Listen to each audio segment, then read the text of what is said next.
जय श्री राम। आज हम भगवान नाम की कृपा पर आधारित सन 1998 की बिल्कुल सत्य घटना का श्रवण करेंगे, जिसमें हम भगवान नाम की महिमा का प्रत्यक्ष दर्शन करेंगे। यह घटना जून 1998 ईस्वी की है।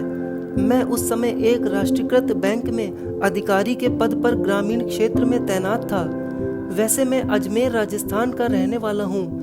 मेरे वृद्ध माता पिता की बद्रीनाथ, केदारनाथ एवं द्वारिकानाथ के दर्शन करने की इच्छा थी, अतः उनकी इच्छा को शिरोधार्य कर मैंने उनको उपयुक्त स्थानों पर ले जाने का निश्चय किया।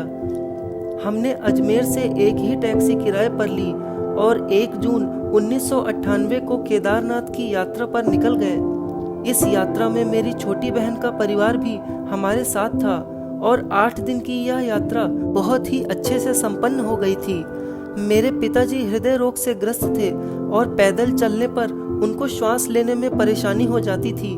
इसलिए मुझे चिंता थी कि पहाड़ी और चढ़ाई वाले रास्ते को वे तय कर पाएंगे या नहीं, किंतु इस पूरी यात्रा में वे पूर्ण स्वस्थ रहे और भगवान केदारनाथ की कृपा से हमारी यात्रा निर्विघ्न संपन्न हो गई। 8 जून को हम वापस अजमेर पहुंच गए। 9 जून 1998 को हमारी टिकट रेल मार्ग से अजमेर से अहमदाबाद होते हुए वेरावल के लिए थी।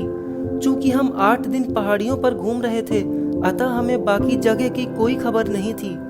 जब हम 9 जून की यात्रा की तैयारी कर रहे थे, उसी समय ज्ञात हुआ कि गुजरात में सोमनाथ और द्वारिका की तरफ भारी तूफान आने की घोषणा हुई। इसके तहत ही हमारे कुछ स्नेही हितैषी मुझे समझाने लगे कि माताजी तथा पिताजी को हम कह नहीं सकते, पर तू तो समझदार है, ऐसे तूफानों में तुझे नहीं जाना चाहिए, वहाँ कुछ भी हो सकता है। मेरे हृदय से स्वतः ही बोल प्रकट हुए। मैंने उनसे कहा, भाई साहब, भगवान के दर्शन नसीब से हुए तो ठीक, नहीं तो वापस लौटकर आ जाएंगे, लेकिन दर्शन करने जरूर जाएंगे। हम निर्धारित समय पर रेलवे स्टेशन पहुंच गए। वहां भी यह उद्घोषणा हो रही थी कि तूफान के खतरे के कारण गुजरात यात्रा नहीं की जाए एवं युक्त यात्रा के टिकट कैंसिल करवाने पर रेलवे कोई चार्ज नहीं काट रहा है। किंतु भगवान दर्शन की लालसा मेरे मन में तूफान के वेग से भी प्रबल होती जा रही थी, अतः मैंने यात्रा कैंसिल न करने का निर्णय लिया और अपने को भगवान के भरोसे कर दिया। हम सब जब घर से निकले, तब मैंने मन ही मन प्रभु का जाप श्री कृष्ण गोविंद हरे मुरारे, हे नाथ नारायण वासुदेवा करना प्रारंभ कर दिया। इस यात्रा में हम 8 लोग थे। हम अहमदाबाद समय पर पहुंच गए थे। वहां से रात्रि 9 बजे हम वेरावल जाने वाली ट्रेन में बैठ गए। उसी कोच में एक सिंधी परिवार और बैठा था। वे लोग भी वेरावल ही जा रहे थे।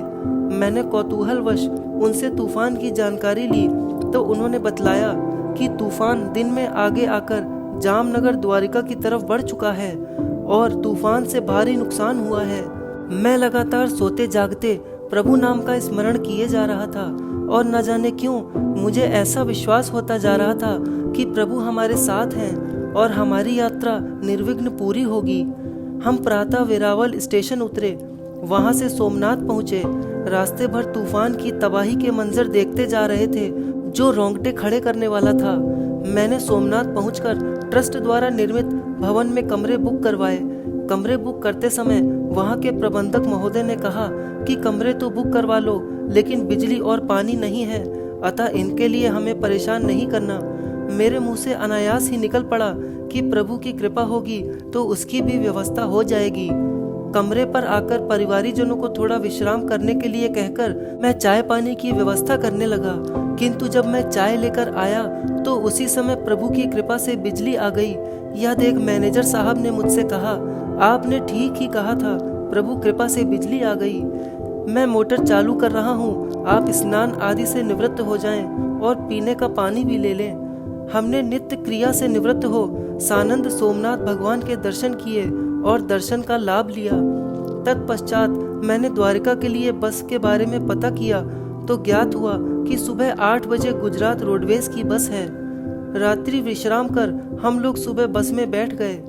सोमनाथ से द्वारिका के बीच करीब 250 किलोमीटर के सफर में हमने तूफान की विनाश लीला देखी। पूरे रास्ते शायद ही कोई ऐसा वृक्ष हो जिसे क्षति न पहुंची हो। टेलीफोन और बिजली के खंभे धराशायी थे, जगह जगह मवेशी मरे पड़े थे। प्रत्यक्षदर्शियों के अनुसार कोई भी प्राणी जो मकान के बाहर था जिंदा नहीं बच पाया। हम सफर पूरा कर करीब 4 बजे द्वारिका पहुंचे। यहाँ हमने बांगड़ धर्मशाला में कमरे लिए, लेकिन यहाँ पर भी बिजली और पानी की वही समस्या थी। प्रबंधक महोदय राजस्थान के डीडवाना के ब्राह्मण बंधु थे और बहुत नेक एवं भले इंसान थे। जब उन्होंने मेरा परिचय जाना कि मैं भी ब्राह्मण ही हूँ और अजमेर का रहने वाला हूँ, तो उन्होंने स्वतः ही कहा कि देखो साहब, लाइट तो मेरे बस में नहीं है, लेकिन पानी की आपको ज़रूरत पड़े तब बता देना, मैं टैंक से निकाल दूंगा। साथ ही उन्होंने अपने यहाँ से तत्काल पीने के पानी की व्यवस्था कर दी। मैंने सोचा कि कल सुबह बेट द्वारिका के टिकट बुक करवा लूं। धर्मशाला के बाहर ही टिकट काउंटर था। मैं वहां गया तो सज्जन बुकिंग कर रहे थे। वे बोले कि कम से कम 15 टिकट की बुकिंग होगी तभी बस जाएगी और बेट द्वारिका के लिए स्टीमर नहीं चल रहे हैं। हम स्नान से निवृत्त हो द्वारिकापुरी के दर्शन करने चले गए। वापस आकर भोजन आदि से निवृत्त होकर बैठे ही थे कि करीब शाम 7:30 बजे एक यात्री दल आया। लाइट नहीं होने से अंधेरा तो था ही, अतः एक सज्जन सीधे मेरे पास आए और कमरे के लिए पूछने लगे। साथ ही बोले कि यहाँ बेट द्वारिका के टिकट भी तो मिलते हैं। मैंने कहा हाँ, आप कितने लोग हैं? तो बतलाया कि वे लोग भी 8 हैं, हम भी 8 ही थे। अतः मैं तुरंत उनको साथ लेकर टिकट हेतु गया। बुकिंग वाले सज्जन मुझे पहचान रहे थे क्योंकि उनसे 2-3 बार मुलाकात हुई थी। वे देखते ही बोले कि साहब, आपने सही कहा, प्रभु की इच्छा आपको दर्शन देने की है, क्योंकि अभी समाचार आया है कि कल सुबह से स्टीमर भी चालू हो जाएंगे। हमने शीघ्र 16 टिकट बुक करवाए। ये सब होता रहा और मेरे मन में भगवान का जप चलता रहा। दूसरे दिन हमने आराम से बेट द्वारिका में द्वारिकाधीश के दर्शन किए। हमारे टिकट ट्रेन से द्वारिका से ही बुक थे, किंतु पटरियों के क्षतिग्रस्त होने के कारण ट्रेन द्वारिका तक नहीं आ रही थी। हमें ट्रेन के लिए जामनगर या राजकोट जाना होगा। हम बस से जामनगर तक आए, लेकिन टेलीफोन लाइन क्षतिग्रस्त थी, अतः ट्रेन वहां से जाएगी या नहीं पक्का नहीं पता चल पाया। हम ऑटो से रेलवे स्टेशन गए।